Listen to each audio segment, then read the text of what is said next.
everyone, welcome to Management Kaksha.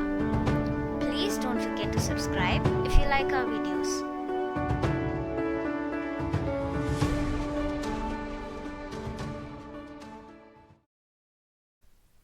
In this video, we will be covering the following topics: meaning, definition, evolution, features, scope, and importance of management.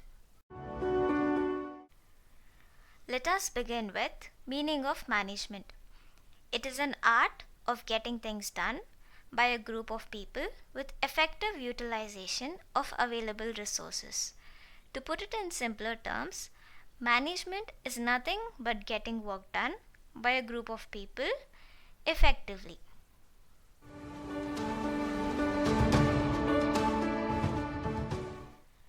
Definitions of management. Here are two which are pretty easy to remember.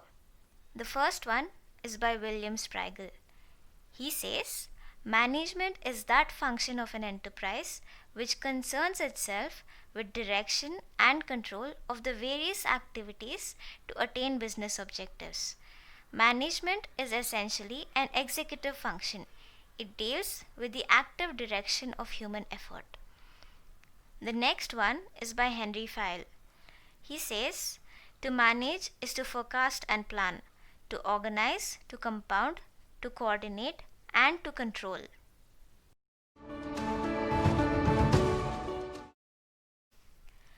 Evolution of management. It is a process that started in the early days of man. It began since the period man saw the need to live in groups. Basically, management has been practiced in one way or another since civilization began.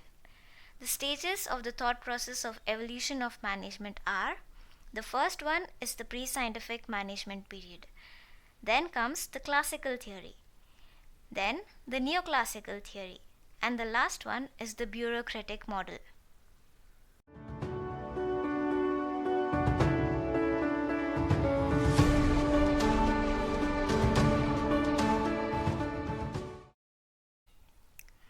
Let us start with pre-scientific management period. The Industrial Revolution that took place in the 18th century drastically changed how business as well as individuals raised capital, organized labor, and produced goods. Entrepreneurs at that time started having access to all factors of production, that is, land, labor, and capital, and all they had to do was make an effort to combine these factors to achieve a targeted goal successfully. The classical theory. The beginning of what is known as the science of management started in the last decade of the 19th century. During this period, management thought was focused on job content, standardization, division of labor, and scientific approach towards organizations. The neoclassical theory. This period is thought of as an improvement of the classical theory. It modified and improved upon the classical theory. For instance, the classical theory focused more on area of job content, including the management of physical resources, while neoclassical theory gave more emphasis on employee relationships in the work environment. The bureaucratic model. A German sociologist called Max Weber proposed this model. And what actually was the purpose of model of bureaucracy? It gave a clear distinction between supervisors and subordinates. Division of work was based on competencies and specialization of the laborers, and there was a system of rules, regulations, and procedures. Features of management. Management is a goal-oriented process. Every organization strives to achieve a certain goal or a set of goals, and management enables them to do that effectively. For example, if the goal of the organization is to be the industry leader in the next 5 years, then all courses of action will be planned and applied to achieve this goal. Management is pervasive in nature. Pervasive meaning spread throughout. It is a universal phenomenon. The use of management is not restricted to business purposes only. For example, if you are a part of college fest organizing team, there is application of management there too. Management is multidimensional. Management does not mean one single activity. Mostly it includes three main activities: management of work, management of people, and management of operations. It is a continuous process. It is a never ending function. You cannot say that you'll do the planning effort once in 10 years or the staffing effort once in 5 years. It is an ongoing series of functions performed continuously in the organization. It is a group activity. It can never be carried out by a sole person. It needs a group of people. It requires teamwork to collaboratively achieve the goal. It is a dynamic function. It is continuous, it is dynamic, it is not rigid, it has to be flexible. It has to be flexible according to the changing environmental, external, or internal factors. It is intangible in nature. What is intangibility? Something which cannot be physically seen or touched, but its presence can be felt. And how is the presence of management felt? For example, when there is a proper system of management, you can feel coordination and orderliness. When there is mismanagement, it leads to chaos and confusion in the organization. It balances effectiveness and efficiency. Now, these are the two very important yet very confusing terms. Effectiveness is achieving targets and objectives on time. Efficiency is the optimum utilization of resources. To put it in simpler terms, effectiveness is doing the right thing. Efficiency is doing things right. Now, let us take an example. You are asked to work on a presentation and submit it within a week. Now, you're bound to complete this task on time because you're awarded marks for it.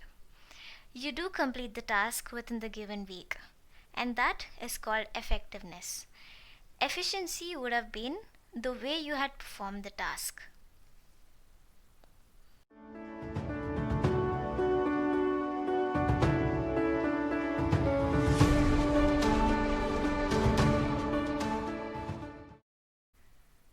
Scope of management. Scope is the extent of any subject, meaning where all you can find its applications. In management, there is subject matter of management and functional areas of management. In subject matter of management or basic functions, you will find planning, organizing, staffing, directing, and controlling. We will be covering in depth about these functions in later videos. And in functional areas of management, you'll find all these areas.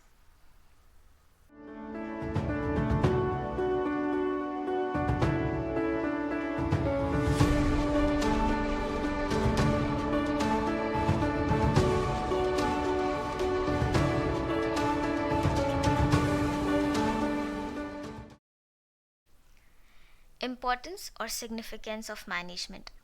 Management helps in achieving goals. As we talked about earlier in the features, management helps in the achievement of goals or objectives. Objectives can only be achieved when human and non human resources are put to use in the best possible way. Management improves efficiency. Management ensures optimum utilization of resources by attempting to avoid wastage of all kinds. It helps in putting all the resources to their best use. Management creates dynamic organizations. A business concern operates in a constantly changing environment. Factors such as changes in technology, government policies, competition, etc., often threaten the survival of a firm. Managers help the organization by anticipating these changes and taking appropriate steps. Management helps in achieving personal objectives. In the absence of management, the working of enterprise becomes random and haphazard, and thus there is no coordination between teams and the individuals do not feel motivated to perform the job. Management aids the development of the society. Efficient management leads to better economical production, which helps in turn to increase welfare of people. It improves the standard of living by creating employment opportunities and also creating new products which are beneficial for the society.